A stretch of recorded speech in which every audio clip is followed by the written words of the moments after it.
ಈ ಸೃಷ್ಟಿ ಆರಾಧಿಸುತ್ತಾ ದೇವರ ಮಾತು ಕೇಳ್ತಾ ಇದೆ. ಇನ್ನು ನಾವು ನೀವುಗಳು ಆ ಗಾಳಿ ಮುಂದೆ, ಆ ನೀರಿನ ಮುಂದೆ ಎಷ್ಟು ಮಾತ್ರದವರು. ಎಲ್ಲರೂ ದೇವರ ವಾಕ್ಯಕ್ಕೆ ಹೊರಟು ಹೋಗೋಣ. ರಾಜರಿಗೆ ರಾಜನು, ಕರ್ತನಿಗೆ ಕರ್ತನಾದಂತಹ ದೇವರಿಗೆ ಮಾನ ಪ್ರಭಾವ ಎಲ್ಲವನ್ನು ಸಲ್ಲಿಸುವನಾಗಿದ್ದೇನೆ. ಹಲ್ಲೆಲೂಯ. ದೇವರ ನಾಮಕ್ಕೆ ಮಹಿಮೆ ಉಂಟಾಗಲಿ. ಎಲ್ಲರೂ ಸಂತೋಷವಾಗಿದ್ದೀರಾ? ಎಲ್ಲರೂ ಆರೋಗ್ಯವಾಗಿದ್ದೀರಾ? ಹಲ್ಲೆಲೂಯ. ದೇವರ ವಾಕ್ಯಕ್ಕೆ ನಾವು ಹೋಗೋಣ. ದೇವರ ವಾಕ್ಯ ಲೂಕನು ಬರೆದ ಸುವಾರ್ತೆ 8ನೇ ಅಧ್ಯಾಯ 22ನೇ ವಾಕ್ಯ ಓದ್ರಿ.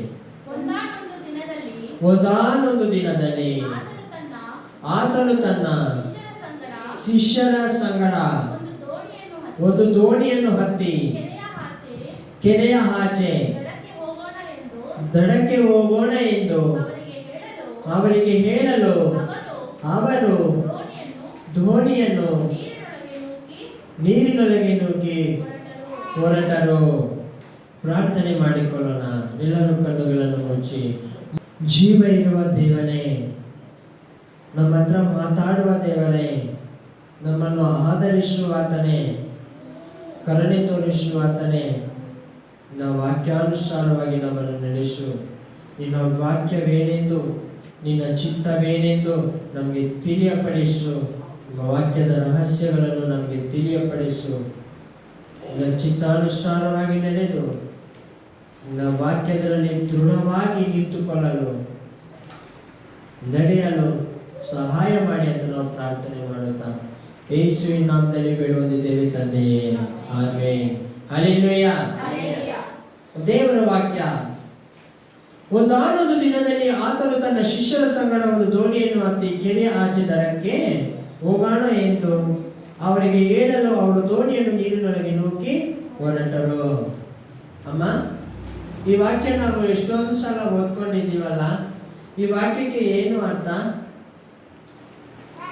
ಈ ವಾಕ್ಯಕ್ಕೆ ಏನು ಅರ್ಥ ಅಂತ ದೇವರು ಇವತ್ತು ನಮ್ಮ ಹತ್ರ ಮಾತಾಡುವವರಾಗಿದ್ದಾರೆ. ನಾವೆಲ್ಲರೂ ಗಮನ ಇಟ್ಟು ದೇವರ ವಾಕ್ಯ ಕೇಳೋಣ. ಆತನು ತನ್ನ ಶಿಷ್ಯರ ಸಂಗಡ ಒಂದು ದೋಣಿಯನ್ನು ಹತ್ತಿ, ಯಾರ ಸಂಗಡ? ಶಿಷ್ಯರ ಸಂಗಡ. ಆ ದಿನದಲ್ಲಿ ಯಾರ ಜೊತೆ?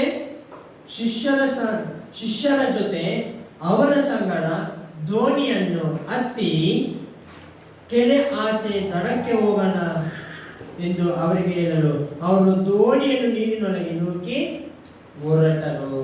ಹಲ್ಲೆಲೂಯ. ಹಲ್ಲೆಲೂಯ. ಇಲ್ಲಿ ನಾವು ದೇವರ ವಾಕ್ಯ ನೋಡುವುದಾದ್ರೆ, ಆ ದಿನದಲ್ಲಿ ದೇವರ ಶಿಷ್ಯರಾಗಿ ದೇವರ ಶಿಷ್ಯರಿದ್ರು. ಇವತ್ತು ನಾವು ಸಹ ಅಷ್ಟೇ ದೇವರ ಮಕ್ಕಳಾಗಿ ಶಿಷ್ಯರಾಗಿ ಇದ್ದೀವಿ.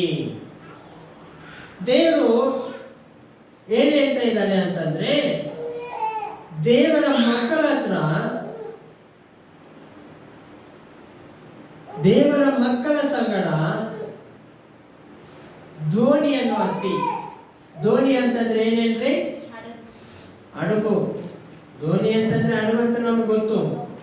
ಆತ್ಮೀಯವಾಗಿ ನಾವು ತಿಳ್ಕೊಳ್ಬೇಕಾಗಿರೋದು ಏನು ಅಂತಂದ್ರೆ, ದೋಣಿ ಅಂದ್ರೆ ನಮ್ಮ ಸಂಸಾರ. ಏನು? ನಮ್ಮ ಸಂಸಾರ. ನಮ್ಮ ಸಂಸಾರದಲ್ಲಿ ದೋಣಿ ಎನ್ನುವ ಈ ಸಂಸಾರದಲ್ಲಿ ನಮ್ಮ ಜೊತೆ ಯಾರಿರ್ಬೇಕು? ದೇವರು ಇರಬೇಕು. ದೇವರು ಮಾತನ್ನು ಹಿಂಬಾಲಿಸಿ ಆತನ ಜೊತೆ ನಾವಿರಬೇಕು. ದೇವರು ನಮ್ಮ ಜೊತೆ ಇರಬೇಕು. ಇವತ್ತು ಯಾರ್ಯಾರ ಸಂಸಾರದಲ್ಲಿ ದೇವರು ಇದ್ದಾರೆ, ಯಾರ್ಯಾರು ದೋಣಿಯಲ್ಲಿ, ಯಾರ್ಯಾರ ಹಡಗಲ್ಲಿ ದೇವರು ಇದ್ದಾರೆ, ದೇವರು ಇದ್ದರೂ ಸಹ ಹೇಗೆ ನಡೀತಾ ಇದೆ ನಿಮ್ಮ ಜೀವನ? ಹೇಗೆ ನಡೀತಾ ಇದೆ ನಿಮ್ಮ ಸಂಸಾರ? ದೇವರು ಇದ್ದು ಇಲ್ಲದವರ ಹಾಗೆ ಇದ್ದೀರಾ? ದೇವರು ಇದ್ದು ದೇವರು ಇರೋರ ಹಾಗೆ ಇದ್ದೀರಾ ಅಂತ ನಿಮ್ಮನ್ನು ನೀವೇ ಪ್ರಶ್ನೆ ಮಾಡಿಕೊಳ್ಳಿ, ನಿಮ್ಮನ್ನು ನೀವೇ ಕೇಳಿಕೊಳ್ಳ್ರಿ. ದೇವರ ವಾಕ್ಯವನ್ನು ಓದ್ರಿ, ನಿಮ್ಗೆ ಏನು ಸಿಗುತ್ತೆ? ಉತ್ತರ ಸಿಗುತ್ತೆ. ದೋಣಿಯನ್ನು ಹತ್ತಿ ಕೆರೆ ಆಚೆ ದಡಕ್ಕೆ ಹೋಗೋಣ. ಎಲ್ಲಿಗೆ ಹೋಗೋಣ? ಶಿಷ್ಯರ ಸಂಗಡ ದೇವರು ಹೇಳ್ತಾ ಇರೋದು ಕೆರೆಯ ಆಚೆ ದಡಕ್ಕೆ ಹೋಗೋಣ ಎಂದು ಅವರಿಗೆ ಹೇಳಲು ಅವರು ದೋಣಿಯನ್ನು ನೀರಿನೊಳಕ್ಕೆ ನೂಕಿದರು. ಏನ್ ಮಾಡಿದರು? ದೋಣಿಯನ್ನು ನೀರಿನೊಳಗೆ ನೂಕಿ ಹೊರಟರು. ಇವತ್ತು ನಮ್ಮ ಸಂಸಾರವನ್ನು ದೇವರ ಮಾತು ಕೇಳಿ ಈ ಲೋಕದಲ್ಲಿ ನಾವು ನಡೆಯುವರಾಗಬೇಕು. ಇಲ್ಲಿ ನೋಡೋದಾದ್ರೆ ಕೆರೆ ಆಚೆಗೆ ದಡಕ್ಕೆ ಹೋಗೋಣ. ಹೇಗೆ? ಕೆರೆ ಆಚೆ ದಡಕ್ಕೆ ಹೋಗೋಣ. ಇವತ್ತು ಆ ದಿನದಲ್ಲಿ ಶಿಷ್ಯರು ಕೆರೆ ಆಚೆ ದಡಕ್ಕೆ ಹೋಗೋದಕ್ಕೆ ದೋಣಿಯನ್ನು ನೀರಿನೊಳಗೆ ನೂಕಿ ಹೊರಟರು. ಹಲ್ಲೆಲೂಯಾ. ಇವತ್ತು ನಾವು ನೀವು ದೇವರ ಮಾತು ಕೇಳಿ ಈ ಲೋಕದಲ್ಲಿ, ಕೆರೆ ಅಂತಂದ್ರೆ ಏನೇನ್ರಿ? ಈ ಲೋಕ. ಏನು ಕೆರೆ ಅಂದ್ರೆ? ಈ ಲೋಕ. ಈ ಲೋಕದಲ್ಲಿ ನಾವು ದೇವರ ಮಾತು ಕೇಳಿ ಹೊರಡಬೇಕು. ಅವರು ಕೆರೆ ಆಚೆ ದಡಕ್ಕೆ ಹೊರಟರು. ನಾವು ನೀವು ಯಾವ ದಡಕ್ಕೆ ಹೋಗ್ತೀವಿ? ದೇವರ ರಾಜ್ಯ ಎನ್ನುವ ದಡಕ್ಕೆ ಹೋಗ್ತೀವಿ. ಹಲ್ಲೆಲೂಯಾ. ನಿಮ್ಗೆ ಯಾರಿಗೂ ಅರ್ಥ ಆಗ್ತಾ ಇಲ್ವಾ? ನೀವು ನಿಮ್ಮ ಪಾಡಿಗೆ ಇದ್ದೀರಾ? ಎಲ್ಲರೂ ಇಲ್ಲಿ ನೋಡ್ರಿ, ದೇವರ ವಾಕ್ಯ ಓದೋ ಟೈಮಲ್ಲಿ ಓದಬೇಕು. ಇಲ್ಲಿ ಮಾತಾಡುವ ಮಾತು ಕೇಳಿಸಿಕೊಳ್ಬೇಕು. ಅವಾಗ ನೀವು ಓದಿದ ವಾಕ್ಯ ಅರ್ಥ ಆಗುತ್ತೆ, ಇಲ್ಲಾಂದ್ರೆ ಅರ್ಥ ಆಗೋದಿಲ್ಲ. ಆದುದರಿಂದ ಅವರು ನೀರಿನ ಒಳಗಡೆ ದೋಣಿಯನ್ನು ನೂಕಿ ಹೊರಟರು. ನಾವು ಸಹ ಅಷ್ಟೇ ಈ ಲೋಕದಲ್ಲಿ ಹೊರಡಬೇಕು. ನಾವು ಸಹ ದೇವರ ಮಾತು ಕೇಳಿ ಯಾವ ದಡಕ್ಕೆ ಹೋಗ್ಬೇಕು? ಶಿಷ್ಯರು ಕೆರೆ ಆಚೆ ದಡಕ್ಕೆ ಹೋದರು. ನಾವು ದೇವರ ರಾಜ್ಯ ಎನ್ನುವ ದಡಕ್ಕೆ ಹೋಗ್ತೇವೆ. ಹಲ್ಲೆಲೂಯಾ. ಈ ಹೊರಡುವ ಸಮಯದಲ್ಲಿ ದೇವರ ಪಾತ್ರ ತುಂಬಾ ಬಹಳ ಮುಖ್ಯ. ಶಿಷ್ಯರಿಗೂ ಅಷ್ಟೇ, ಇಲ್ಲಿರುವ ನಮಗೂ ಅಷ್ಟೇ. ಅರ್ಥ ಆಗ್ತಾ ಇದೆಯಾ? ದೇವರು ಮಾತು ಇಲ್ಲದಿರ, ದೇವರು ನಮ್ಮ ಸಂಗಡ ಇಲ್ಲದಿರ ನಾವು ಏನು ಮಾಡಬಾರ್ದು. ದೇವರು ನಮ್ಮ ಸಂಗಡ ಇಲ್ಲದಿರ ನಾವು ಎಲ್ಲಿಗೇನೋ ಹೋಗ್ಬಾರ್ದು. ದೇವರು ನಮ್ಮ ಸಂಗಡ ಇಲ್ಲದಿರ ನಮ್ಮ ಸಂಸಾರ ನಡೆಯಬಾರದು. ನಮ್ಮ ಸಂಸಾರ, ಗಂಡ ಹೆಂಡತಿ ಮಕ್ಕಳು, ನಮ್ಮೆಲ್ಲರ ಜೊತೆ ಯಾರಿರಬೇಕು? ಪರಮಾತ್ಮನು ಯೇಸು ಕ್ರಿಸ್ತನು ಇರಲೇಬೇಕು. ಅವಾಗಲೇ ದೇವರ ರಾಜ್ಯವೆಂಬುವ ದಡಕ್ಕೆ ಸೇರುವುದಕ್ಕೆ ಸಾಧ್ಯ. ಇಲ್ಲಂದ್ರೆ ನಾವು ನೀರಿನೊಳಗಡೆ ಮುಳುಗು ಹೋಗ್ತೀವೋ ಇಲ್ಲ ಬದುಕುತ್ತೀವೋ, ಜೀವದಿಂದ ಉಳಿದಿರ್ತೀವೋ ಇರೋದಿಲ್ವೋ ಅಂತ ದೇವರ ವಾಕ್ಯನಲ್ಲಿ ನಾವು ನೋಡಿಕೊಳ್ಳೋಣ. 23ನೇ ವಾಕ್ಯ. ಅವರು ಹೋಗುತ್ತಿರುವಾಗ ಆತನಿಗೆ ನಿದ್ರೆ ಹತ್ತಿತು. ಅಷ್ಟರಲ್ಲಿ ಬಿರುಗಾಳಿ ಕೆರೆ ಮೇಲೆ ಬರಲು ದೋಣಿಯೊಳಗೆ ನೀರು ತುಂಬಿಕೊಂಡಿದ್ದರಿಂದ ಅವರು ಅಪಾಯಕ್ಕೆ ಗುರಿಯಾದರು. ಹಲ್ಲೆಲೂಯಾ. ಅವರು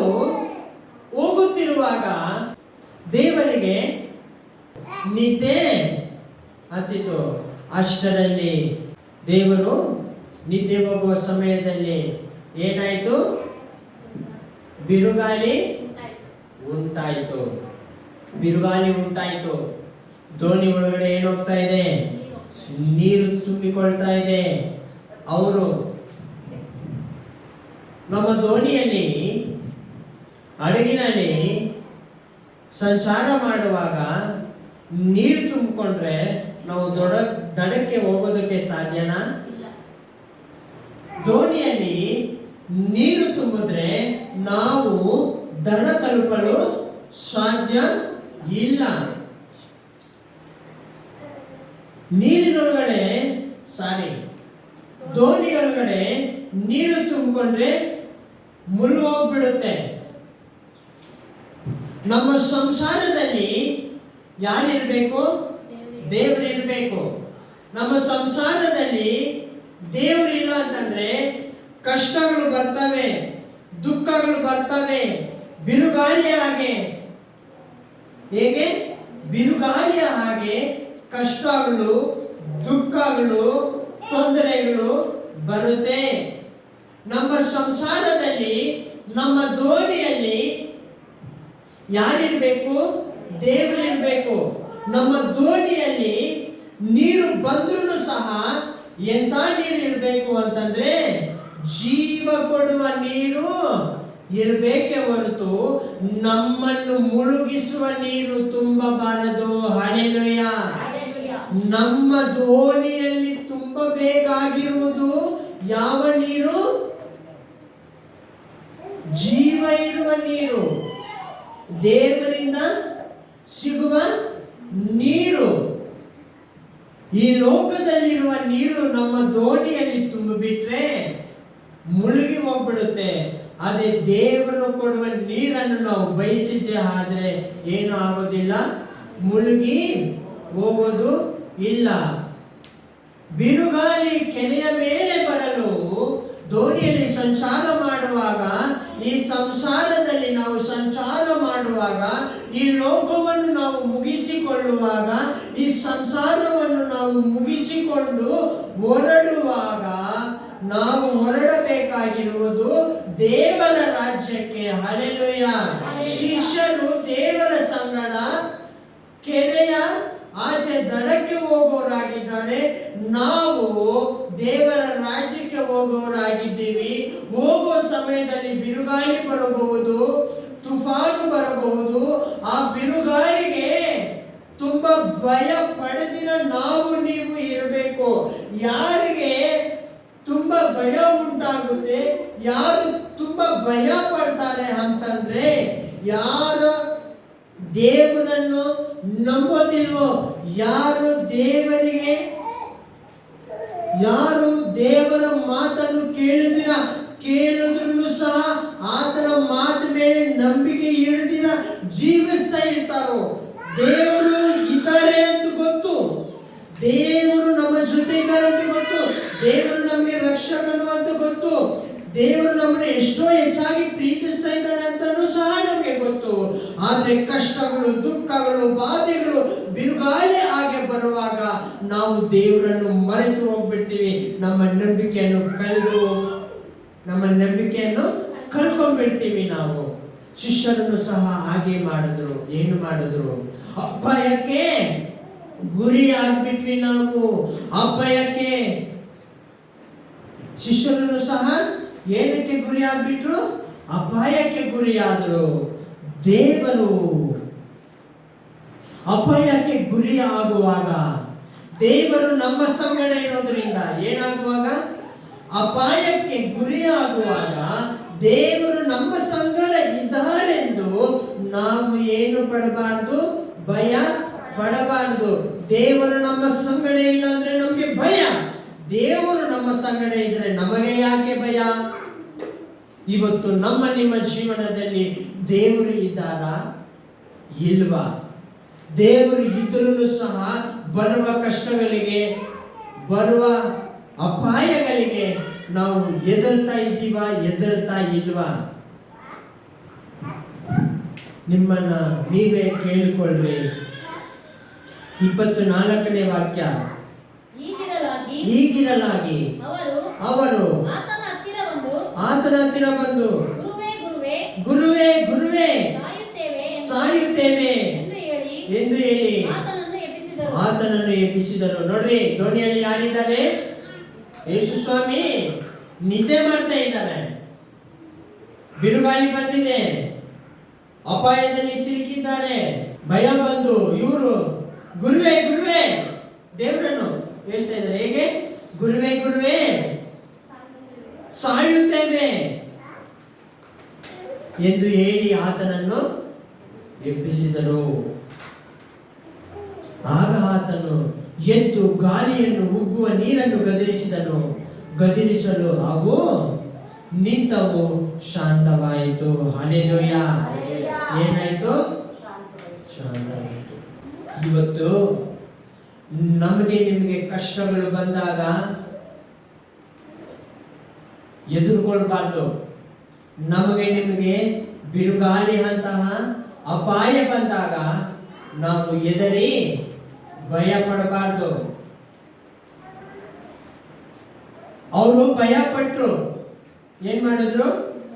ಶಿಷ್ಯರು ಭಯ ಪಟ್ರು. ದೇವರೇ, ನಾವು ಸತ್ತು ಹೋಗ್ತೀವಿ ಅಂತ ದೇವರನ್ನು ಎಬ್ಬರಿಸಿದ್ರು. ಇವತ್ತು ನಾವು ನೀವು ಮಾಡಬೇಕಾಗಿರೋದೇನು? ದೇವರ ಹತ್ರ ಹೋಗಿ ಪ್ರಾರ್ಥನೆ ಮಾಡಬೇಕು. ನಮ್ಮ ನಂಬಿಕೆಯನ್ನು ಏನ್ ಮಾಡಬಾರ್ದು? ಬಿಡಬಾರ್ದು. ನಮ್ಮ ನಂಬಿಕೆಯನ್ನು ಕಳ್ಕೊಳ್ಬಾರ್ದು. ದೇವರು ಇದ್ದಾರೆ ಅಂತ ಮರೆಯಬಾರ್ದು. ದೇವರು ನಮ್ಮ ಜೊತೆ ಇರ್ತಾರೆ. ಶಿಷ್ಯರು, ದೇವರೇ, ನಾವು ಸಾಯುತ್ತೇವೆ, ಗುರುವೇ ಗುರುವೇ ಅಂತ ಎಬ್ಬಿಸ್ತಾ ಇದ್ದಾರೆ. ದೇವರು ಎದ್ದು ಗಾಳಿಯನ್ನು ಉಬ್ಬುವ ನೀರನ್ನು ಗದರಿಸಲು ಅವು ಏನಾಯ್ತು? ನಿಂತು ಹೋಯ್ತು, ಶಾಂತ ಆಯ್ತು. ನಮಗೂ ನಿಮಗೂ ಅಷ್ಟೇ ಕಷ್ಟಗಳು, ದುಃಖಗಳು, ಬಾಧೆಗಳು, ನೋವುಗಳು ಬಂದಾಗ ದೇವರು ಒಂದು ಮಾತು ಹೇಳಿದ್ರೆ ಸಾಕು, ಏನಾಗುತ್ತೆ? ನಿಂತು ಹೋಗುತ್ತೆ.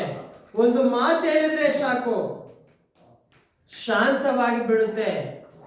ಆದರೆ ನಿಮ್ಮ ಜೀವಿತದಲ್ಲಿ ದೇವರು ಏನ್ ಮಾಡಬೇಕು? ಪ್ರಮುಖ ಪಾತ್ರ ವಹಿಸಬೇಕು.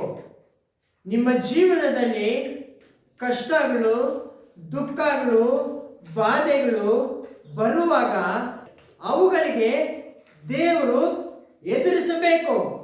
ನನ್ನ ಈ ಮಕ್ಕಳಿಗೆ, ನನ್ನ ಈ ಭಕ್ತರಿಗೆ, ನನ್ನ ಈ ಶಿಷ್ಯರಿಗೆ ಏನಾಗಬೇಕು?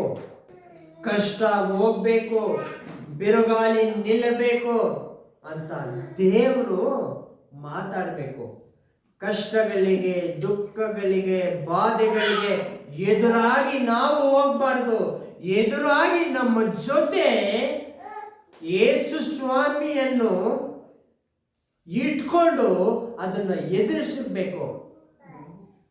ಯೇಸು ಸ್ವಾಮಿ ನಮ್ಮ ಜೊತೆಯಲ್ಲಿದ್ದು ಯೇಸು ಸ್ವಾಮಿಯನ್ನು ನಮ್ಮಲ್ಲಿ ಇಟ್ಟುಕೊಂಡು ನಾವು ಎದುರಿಸಿದ್ದೆ. ಆದರೆ ಯೇಸು ಸ್ವಾಮಿ ನಮ್ಮ ಜೊತೆಯಲ್ಲಿದ್ದು ದೇವರು ಅವುಗಳನ್ನು ಎದುರಿಸುವವನು ಆಗಿ ಇದ್ರೆ ನಮ್ಮ ನಿಮ್ಮ ಸಾಲಗಳು ಆಗಲಿ, ನಮ್ಮ ನಿಮ್ಮ ಕಷ್ಟಗಳ ಆಗಲಿ, ದುಃಖಗಳ ಆಗಲಿ, ಅನಾರೋಗ್ಯ ಆಗಲಿ, ನಿಂದೆಗಳ ಆಗಲಿ, ಅವಮಾನಗಳು ಆಗಲಿ, ಇವೆಲ್ಲ ಬರುತ್ತೆ ಹೋಗುತ್ತೆ, ಆ ರೀತಿನೇ ಇರ್ತಾವೆ ಹೊರತು ಎಂದಿಗೂ ಶಾಶ್ವತವಾಗಿಯೇ ಉಳಿದು ಇರುವುದಿಲ್ಲ. ಹಲ್ಲೆಲೂಯ. ಕಾರಣ ದೇವರು ನಮ್ಮ ಸಂಸಾರದಲ್ಲಿ ಒಬ್ಬನಾಗಿ ಇದ್ದಾನೆ. ಹಲ್ಲೆಲೂಯ. ದೇವರು ನಮ್ಮ ಕುಟುಂಬದಲ್ಲಿ ಒಬ್ಬನಾಗಿ ಇದ್ದಾನೆ. ಹಲ್ಲೆಲೂಯ. ನಮ್ಮ ನಿಮ್ಮೆಲ್ಲರ ಕುಟುಂಬದಲ್ಲಿ, ಸಂಸಾರದಲ್ಲಿ ದೇವರು ಇದ್ದಾನೋ ಇಲ್ವೋ ನೀವು ತಿಳ್ಕೊಳ್ರಿ. ಇದ್ದರೆ ನಾವು ದಡ ಸೇರುವುದು ಖಂಡಿತ ಈ ದೇವರು ನಮ್ಮ ಕುಟುಂಬದಲ್ಲಿ, ನಮ್ಮ ಸಂಸಾರದಲ್ಲಿ ಇದ್ದರೆ ದೇವರ ರಾಜ್ಯ ಸೇರುವುದು ಖಂಡಿತ. ದೇವರು ಇಲ್ಲದ ಸಂಸಾರ, ದೇವರು ಇಲ್ಲದ ಕುಟುಂಬ ಏನಾಗಿ ಹೋಗುವುದೋ ನೀವು ತಿಳಿದುಕೊಳ್ಳ್ರಿ. ಏನಾಗಿ ಹೋಗುತ್ತೆ ಅಂತಂದ್ರೆ, ದೇವರು ಇಲ್ಲದಿರುವ ಕುಟುಂಬ, ದೇವರು ಇಲ್ಲದೆ ಇರುವ ಸಂಸಾರ ಮಣ್ಣಿಗೆ ಮಣ್ಣಾಗಿ ಹೋಗುತ್ತೆ. ಜೀವ ಈ ಲೋಕದಲ್ಲಿ ಉಸಿರಾಡುವವರೆಗೂ ಮಾತ್ರ ಜೀವಿಸ್ತೀವಿ. ದೇವರು ನಮ್ಮ ಕುಟುಂಬದಲ್ಲಿ, ನಮ್ಮ ಸಂಸಾರದಲ್ಲಿ ಇದ್ರೆ ದೇವರ ರಾಜ್ಯವೆಂಬುವ ದಡಕ್ಕೆ ಸೇರಿಕೊಳ್ತೀವಿ. ಹಲ್ಲೆಲೂಯ. ನಮಗೆ ಈ ಶರೀರ ಇಲ್ಲದೆ ಹೋಗಿ ದೇವರು ಕೊಡುವ ಮಹಿಮೆ ಶರೀರವನ್ನು ನಾವು ಹೊಂದಿಕೊಳ್ತೀವಿ. ಹಲ್ಲೆಲೂಯ. ಅದರಲ್ಲಿ ಏನಿಲ್ಲ, ಸಾವಿಲ್ಲ. ಅದರಲ್ಲಿ ಏನಿಲ್ಲ. ಎಂದಿಗೂ ದಡಕ್ಕೆ ಸೇರಿದ ದೋಣಿ, ದಡಕ್ಕೆ ಸೇರಿದ ಕುಟುಂಬ, ದಡಕ್ಕೆ ಸೇರಿದ ಸಂಸಾರ ಇನ್ನೆಂದಿಗೂ ಮತ್ತೆ ಎಲ್ಲಿ ಬರುವುದಿಲ್ಲ, ಎಲ್ಲಿಗೆ ಬರುವುದಿಲ್ಲ. ದಡಕ್ಕೆ ಸೇರಿದ ಕುಟುಂಬ, ದಡಕ್ಕೆ ಸೇರಿದ ಸಂಸಾರ ಮತ್ತೆ ಎಂದಿಗೂ ಮರಳಿ ಕೆರೆಗೆ ಬರುವುದಿಲ್ಲ, ಮತ್ತೆ ಎಂದಿಗೂ ಮರಳಿ ನೀರಿಗೆ ಬರುವುದಿಲ್ಲ, ಮತ್ತೆ ಎಂದಿಗೂ ಮರಳಿ ನೀರಿಗೆ ಬರುವ ಅವಶ್ಯಕತೆ ಇಲ್ಲ. ಮತ್ತೆ ಎಂದಿಗೂ ಬಿರುಗಾಳಿ ಅಂತಹ ಕಷ್ಟಗಳನ್ನು, ಅಪಾಯಗಳನ್ನು ಎದುರಿಸಬೇಕಾಗಿಲ್ಲ. ಹಲ್ಲೆಲೂಯ. ನಾವು ನೀವು ದಡಕ್ಕೆ ಸೇರುವುದಕ್ಕೆ ಪ್ರಯತ್ನ ಪಡಬೇಕು. ಉಸಿರು ಇರುವವರೆಗೂ, ಈ ಭೂಮಿ ಮೇಲೆ ಜೀವದಿಂದ ಉಳಿದಿರುವವರೆಗೂ, ಹಲ್ಲೆಲೂಯ, ಈ ಲೋಕದಲ್ಲಿ ಜೀವಿಸುವವರೆಗೂ, ಈ ಭೂಮಿ ಮೇಲೆ ಬದುಕುವವರೆಗೂ ಅಪಾಯ ಬರದೆ ಇರದು. ಬಂದೇ ಬರ್ತದೆ. ನೀರಲ್ಲಿ ಹೋಗುವಾಗ ಗಾಳಿ ಬರ್ದಿರ ಇರೋದಿಲ್ಲ, ತುಫಾನು ಬರೆದಿರ ಇರೋದಿಲ್ಲ, ಬಿರುಗಾಳಿ ಬರೆದಿರ ಇರೋದಿಲ್ಲ, ಬಂದೇ ಬರುತ್ತೆ. ದಡಕ್ಕೆ ಸೇರುವವರೆಗೂ, ದಡ ಸೇರಿದ ನಂತರ ಬರೋದೇ ಇಲ್ಲ. ಅರ್ಥ ಆಗ್ತಾ ಇದೆಯಾ?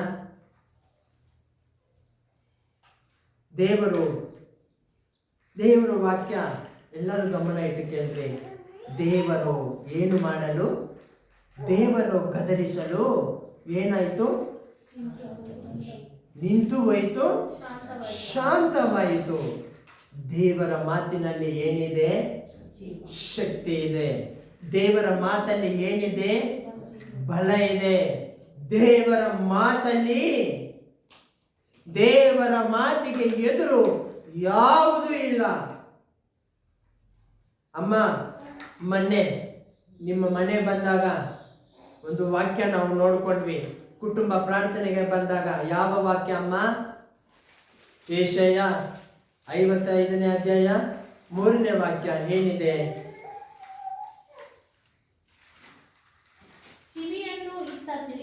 ಕಿವಿಯನ್ನು ಇತ್ತ ತಿರುಗಿಸಿರಿ, ನನ್ನ ಬಳಿಗೆ ಬನ್ನಿರಿ. ಆಲಿಸಿದರೆ ಏನ್ ಮಾಡಿದ್ರೆ?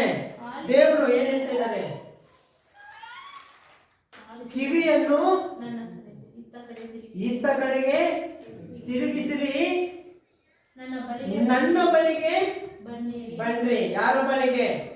ನನ್ನ ಬಳಿಗೆ ಅಲ್ಲ, ದೇವರ ಬಳಿಗೆ ಬನ್ನಿರಿ. ಆಲಿಸಿದರೆ ಏನು? ಏನನ್ನು ಆಲಿಸುವುದು? ದೇವರ ಮಾತನ್ನು ಆಲಿಸಿದರೆ ಬದುಕಿ ಬಾಳುವಿರಿ. ನಮ್ಮ ನಿಮ್ಮ ಕುಟುಂಬಗಳು, ನಮ್ಮ ನಿಮ್ಮ ಜೀವನಗಳು, ನಮ್ಮ ನಿಮ್ಮೆಲ್ಲರ ಸಂಸಾರಗಳು ದೇವರ ಮಾತನ್ನು ಆಲಿಸಿದರೆ ಏನಾಗುವಿರಿ? ದೇವರ ಮಾತನ್ನು ಕೇಳಿದರೆ ಬದುಕಿ ಬಾಳುವಿರಿ. ಕಾರಣ ದೇವರ ಮಾತಲ್ಲಿ ಶಕ್ತಿ ಇದೆ, ದೇವರ ಮಾತಲ್ಲಿ ಬಲವಿದೆ, ದೇವರ ಮಾತಲ್ಲಿ ಏನಿದೆ? ಬಿರುಗಾಳಿಯನ್ನು ನಿಲ್ಲಿಸುವ ಶಕ್ತಿ ಇದೆ, ಶಾಂತ ಮಾಡುವ ಬಲವಿದೆ. ಅದನ್ನು ನೀವು ನಾವು ಅರಿತಿದ್ದೇ ಆದರೆ ಬರುವ ಕಷ್ಟಗಳು ಎಷ್ಟೇ ಬರಲಿ, ಬರುವ ವೇದನೆಗಳು, ದುಃಖಗಳು, ಅನಾರೋಗ್ಯಗಳು ಎಷ್ಟೇ ಬರಲಿ, ದೇವರ ಮಾತನ್ನು ಕೇಳಿಸಿಕೊಂಡರೆ ಸಾಕು, ನಾವೆಲ್ಲರೂ ಏನಾಗ್ತೀವಿ? ಬದುಕಿ ಬಾಳುವಿರಿ. Hallelujah, hallelujah. ಗಾಳಿ ದೇವರ ಮಾತು ಕೇಳ್ತು, ದೇವರು ಅದನ್ನು ಸೃಷ್ಟಿ ಮಾಡಿದ್ದಾರೆ, ದೇವರ ಮಾತು ಕೇಳ್ತು. ನೀರು ದೇವರ ಮಾತು ಕೇಳ್ತು. ಇನ್ನು ನಾವು ನೀವು ದೇವರ ಮಕ್ಕಳಾಗಿ ಸೃಷ್ಟಿ ಮಾಡಿದ್ದಾರೆ, ಆತನ ಶಿಷ್ಯರಾಗಿ ಜೀವಿಸ್ತಾ ಇದ್ದೀವಿ, ಆತನ ಮಕ್ಕಳಾಗಿ ನಾವು ಬದುಕ್ತಾ ಇದ್ದೀವಿ, ಆತನಲ್ಲಿ ಭಯಭಕ್ತಿಯುಳ್ಳವರಾಗಿದ್ದೀವಿ, ಆತನಿಗೆ ನಾವು ಭಕ್ತಿವಂತರು ಆಗಿದ್ದೀವಿ. ಇನ್ನು ನಾವು ನೀವುಗಳು ಆತನ ಮಾತನ್ನು ಕೇಳದಿರಾ ಇರಬಾರದು. ಆತನ ಸೃಷ್ಟಿ ಯಾವುದು? ಗಾಳಿ. ಆತನ ಸೃಷ್ಟಿ ಯಾವುದು? ನೀರು. ಅವು ಆತನ ಮಾತನ್ನು ಕೇಳ್ತಾ ಇದೆ. ಅವು ಎಂದಿಗೂ ದೇವರಿಗೆ ವಿರುದ್ಧವಾಗಿ ಏನು ಮಾಡಕ್ಕೆ ಆಗೋದಿಲ್ಲ. ಯಾಕೆ ಅಂದ್ರೆ ಅವುಗಳಿಗೆ ಅಷ್ಟು ಭಯ. ಇನ್ನ ಈ ಮನುಷ್ಯರಿಗೆ ದೇವರಂದ್ರೆ ಭಯ ಇಲ್ಲ. ನಿಮ್ಮೆಲ್ಲರಿಗೂ ದೇವರಂದ್ರೆ ಭಯ ಇರಬೇಕು. ನನಗೆ ದೇವರು ಅಂದ್ರೆ ಭಯ ಇರಬೇಕು.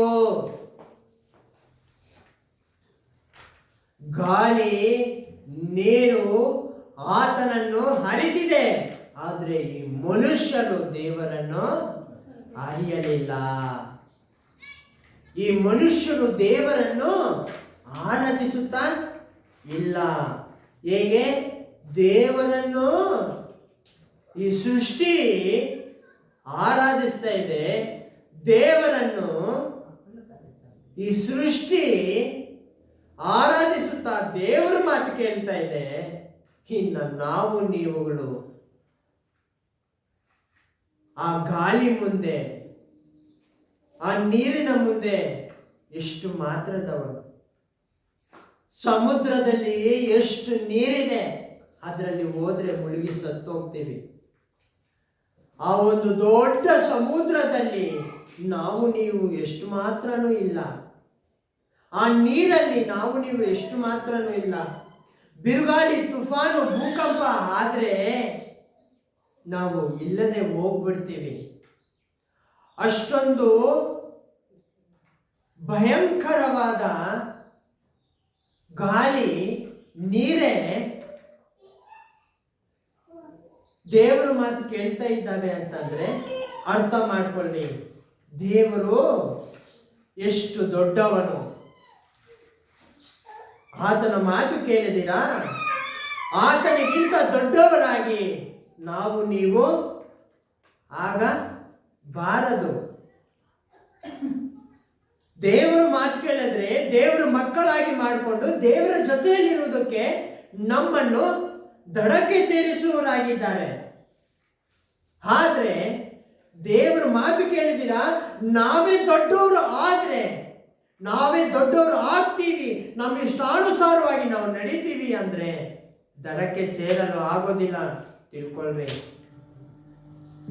ಯಾವುದಕ್ಕೆ ಸೇರೋದಕ್ಕಾಗೋದಿಲ್ಲ? ದಡಕ್ಕೆ ಸೇರಕ್ಕಾಗೋದೂ ಇಲ್ಲ, ದೇವರ ರಾಜ್ಯಕ್ಕೆ ಹೋಗೋದೂ ಇಲ್ಲ. ದಡನೇ ದೇವರ ರಾಜ್ಯ, ರಾಜ್ಯನೇ ದೇವರ ರಾಜ್ಯನೇ ದಡ ಅಂತ ತಿಳಿದುಕೊಳ್ಳ್ರಿ. ದೇವರನ್ನು ಬಿಟ್ಟು ನಾವು ಎಷ್ಟೇ ದೊಡ್ಡವರು ಆದ್ರೂ ಜೀವ ಇಲ್ಲದೆ ಇರುವಾಗ, ಮಣ್ಣಿಗೆ ನಾವು ಮಣ್ಣಾಗಿ ಹೋಗುವಾಗ, ಆ ದೊಡ್ಡವನೆನ್ನುವ ಸ್ವಾರ್ಥ, ದೊಡ್ಡವನೆನ್ನುವ ಗರ್ವ, ನಾನೇ ದೊಡ್ಡವನೇ ಅಂತ ಮೆರೆದ ಎಲ್ಲವೂ ಮಣ್ಣು ಪಾಲಾಗಿಬಿಡುತ್ತೆ. ದೇವರು ಎಂದಿಗೂ ಮಣ್ಣು ಪಾಲು ಆಗಿ ಹೋಗುವವರು ಅಲ್ಲ. ಹಲ್ಲೆಲೂಯಾ.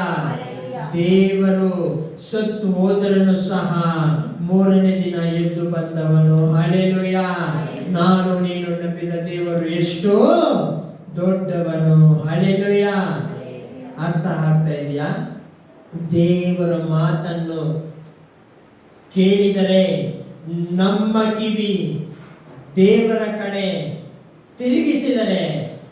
ತಿರುಗಿಸಿ ದೇವರ ಮಾತು ಆಲಿಸಿದರೆ ನಾವು ಏನು ಆಗುವಿರಿ? ಬದುಕು ಬಾಳುವಿರಿ ಅಂತ ದೇವರ ವಾಕ್ಯ ಹೇಳ್ತಾ ಇದೆ. ನಾವು ಮತ್ತೆ ಲೂಕನ ಬರೆದ ಸುವಾರ್ತೆಗೆ ಬರೋಣ. 8:24 ಆಯಿತು, 25 ಓದೋಣ. ತರುವಾಯ ಆತನು ನಿಮ್ಮ ನಂಬಿಕೆ ಎಲ್ಲಿ ಎಂದು ಅವರನ್ನು ಕೇಳಿದನು. ದೇವರು ಅವರಾದರೂ ಭಯಪಟ್ಟು ಈತನು ಯಾರಿರಬಹುದು? ಗಾಳಿಗೂ ನೀರಿಗೂ ಅಪ್ಪಣೆ ಕೊಡುತ್ತಾನೆ. ಅವು ಕೂಡ ಹೇಳಿದ ಹಾಗೆ ಕೇಳುತ್ತವಲ್ಲ ಎಂದು ಒಬ್ಬರಿಗೊಬ್ಬರು ಮಾತಾಡಿಕೊಂಡು ಅತ್ಯಾಶ್ಚರ್ಯಪಟ್ಟರು. ಹಲ್ಲೆಲೂಯಾ. ದೇವರು ಇವತ್ತು ನಿಮ್ಮನ್ನ ಕೇಳ್ತಾ ಇದ್ದಾರೆ. ಆ ದಿನದಲ್ಲಿ ಯಾರನ್ನು ಕೇಳಿದ್ರು? ಶಿಷ್ಯರನ್ನು ಕೇಳಿದ್ರು. ಇವತ್ತು ದೇವರು ನಮ್ಮ ಸಂಗಡ ಮಾತಾಡ್ತಾ ಇದ್ದಾರೆ. ಏನಂತ? ದೇವರು ಏನಂತ ಕೇಳ್ತಾ ಇದ್ದಾರೆ? ನಿಮ್ಮ ನಂಬಿಕೆ ಎಲ್ಲಿ? ನಿಮ್ಮ ವಿಶ್ವಾಸ ಎಲ್ಲಿ? ಅವರು ದೇವರನ್ನು ನೋಡಿ ಭಯಪಟ್ಟು, ಯಾರಿರಬಹುದು ಈತನು? ಗಾಳಿ ಈತನ ಮಾತು ಕೇಳ್ತಾ ಇದೆ. ಗಾಳಿಗೆ ನೀರಿಗೆ ಅಪ್ಪಣೆ ಕೊಡ್ತಾ ಇದ್ದಾರೆ. ಗಾಳಿ ನೀರು ಇದ್ರ ಮಾತು ಕೇಳ್ತಾ ಇದೆ. ಅವು ಕೂಡ ಹೇಳಿದ ಹಾಗೆ ಕೇಳ್ತಾವಲ್ಲ. ಹೇಗೆ? ಅವು ಕೂಡ ಇದನ್ನು ಹೇಳ್ದಾಗೆ ಕೇಳ್ತಾವಲ್ಲ. ಯಾರಿರಬಹುದು? ಅವರೇ ಅವುಗಳನ್ನು ಉಂಟು ಮಾಡಿದ ದೇವರು. ಹಲ್ಲೆಲೂಯಾ. ಅವುಗಳನ್ನು ಉಂಟು ಮಾಡಿದ ದೇವರು. ನಮ್ಮ ಮಕ್ಕಳು ನಮ್ಮ ಮಾತು ಕೇಳ್ದಿರ ಹೋಗ್ತಾರ? ಒಳ್ಳೆ ಮಕ್ಕಳು, ದೇವರಲ್ಲಿ ಜೀವಿಸುವ ಮಕ್ಕಳು, ದೇವರ ಚಿತ್ತಾನುಸಾರವಾಗಿ ನಡೆಯುವ ಮಕ್ಕಳು, ದೇವರಂದ್ರೆ ಭಯ, ತಂದೆ ತಾಯಿ ಅಂದ್ರೆ ಭಯ, ದೇವರಂದ್ರೆ ಗೌರವ, ತಂದೆ ತಾಯಿ ಅಂದ್ರೆ ಗೌರವ, ಗುರು ಹಿರಿಯರಂದ್ರೆ ಗೌರವ ಅಂತ ಮಕ್ಕಳು ಯಾರ ಮಾತನ್ನು ಕೇಳ್ತಾರೆ? ದೇವರ ಮಾತನ್ನು ಕೇಳ್ತಾರೆ. ಅವರು ಎಂದಿಗೂ ದೇವರ ಮಾತನ್ನು ಬಿಟ್ಟು, ತಂದೆ ತಾಯಿ ಮಾತನ್ನು ಬಿಟ್ಟು ಅವರಿಷ್ಟಾನುಸಾರವಾಗಿ ಏನ್ ಮಾಡೋದಿಲ್ಲ, ನಡೆಯೋದು ಇಲ್ಲ. ಅವುಗಳ ಸೃಷ್ಟಿ, ಇವೆಲ್ಲವುಗಳು ದೇವರ ಸೃಷ್ಟಿ.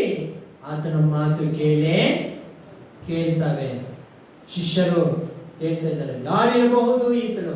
ಆತನು ಯಾರಂದ್ರೆ ಅವುಗಳನ್ನು ಸೃಷ್ಟಿ ಮಾಡಿದ ಆತನು. ನಾವು ಯಾಕೆ ಆತನನ್ನು ನಂಬಬೇಕು? ನಾವು ಯಾಕೆ ಆತನ ಮಾತನ್ನು ಕೇಳಬೇಕು ಅಂದ್ರೆ ನಾವು ಆತನ ಸೃಷ್ಟಿ. ಹಲ್ಲೆಲೂಯಾ. ಯಾರ ಸೃಷ್ಟಿ? ಆತನ ಸೃಷ್ಟಿ, ದೇವರ ಸೃಷ್ಟಿ. ಗಾಳಿ ನೀರು ಆತನ ಮಾತು ಕೇಳ್ತಾ ಇದೆ. ನಾವು ಸಹ ಅಷ್ಟೇ ಆತನ ಮಾತು ಕೇಳೋಣ.